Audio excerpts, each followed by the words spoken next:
की अशा पद्धतीनं जर महिलांच्या अधिकाराची भ्रूण हत्या होत असेल तर त्याच्या विरुद्ध लोकशाहीमध्ये जनमताचा रेटा ज्या दिवशी लक्षात येईल की आता महिलांना आपण तोंड दाखवू शकत नाही, महिलांना उत्तर देऊ शकत नाही, त्या दिवशी ही सर्व पक्ष वटणीवर येतील आणि महिला आरक्षण विधेयकाला ही मान्यता देतील.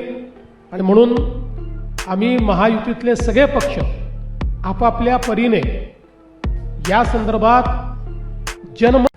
म्हणून आज एक गोष्ट निश्चित आहे की हे जे पक्ष आहेत यांच्याकडे कुठलाही प्रतिवाद नाही.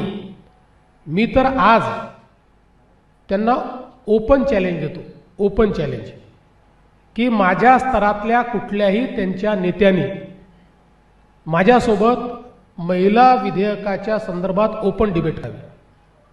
ओपन डिबेट की याच्यामध्ये काय चूक आहे, या पद्धतीत काय चूक आहे, याच्यावर ओपन डिबेट करावी.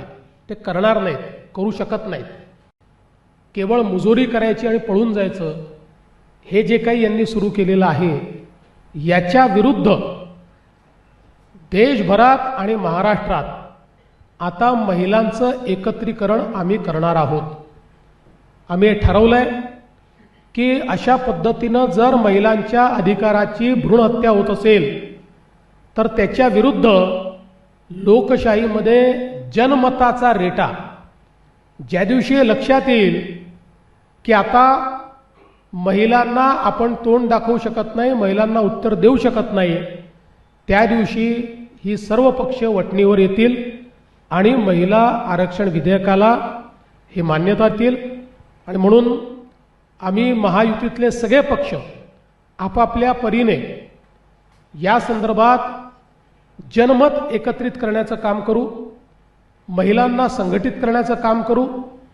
महाराष्ट्रातनं 1 कोटी महिलांच्या सह्या या आम्ही गोळा करणार आहोत या बिलाच्या समर्थनार्थ. त्यासोबत तालुका स्तरापर्यंत मोठ्या प्रमाणात जनजागृती करणार आहोत.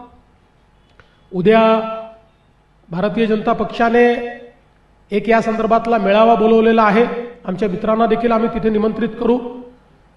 सगळे पक्ष एकत्रितपणे आणि आपापल्या परीनं महिलांमध्ये जनजागृती करून महिला विरोधी चेहरा काँग्रेस, महाराष्ट्रामध्ये काँग्रेस, शरद पवार राष्ट्रवादी आणि उबाठाचा हा जो महिला विरोधी चेहरा आहे हा चेहरा आम्ही उघडा करू.